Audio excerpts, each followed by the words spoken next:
Doctor Yasmin Rashid की cancer के इलाज के लिए दरख्वास्त डॉक्टर यास्मीन राशिद की इलाज की दरख्वास्त मंजूर कर ली गई है। अदालत का यास्मीन राशिद के कैंसर टेस्ट करवाने का हुक्म। मजीद तफसीलात जानेंगे अब्दुर्रहमान से ही। अब्दुर्रहमान, आगाह कीजिएगा, इसकी क्या अपडेट है आपके पास? जी बिल्कुल, सदारत दहशतगर्दी लाहौर की खसूसी अदालत ने पाकिस्तान तहरीक इंसाफ की रहनुमा डॉक्टर यास्मीन राशिद की कैंसर के इलाज के हवाले से दरख्वास्त पर सर्विसेज अस्पताल में उनके कैंसर टेस्ट कराने के अहकाम सादर कर दिया है। जबकि अदालत ने कहा है कि जेल हुकाम डॉक्टर यास्मीन राशिद को अस्पताल में कैंसर टेस्ट के लिए लेकर जाएं। इस हवाले से अदालत ने डॉक्टर यास्मीन राशिद की इलाज से दरखास्त मंजूर कर ली है। डॉक्टर यास्मीन राशिद ने दरखास्त में अपना इलाज सर्विसेज अस्पताल में कराने और कैंसर के टेस्ट कराने के हवाले से इजाजत तलब की थी।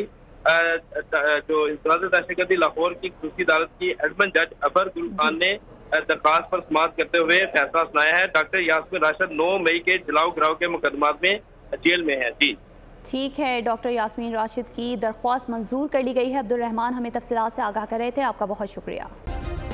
सब्सक्राइब करें और बेल दबाएं ताकि कोई खबर रह न जाए।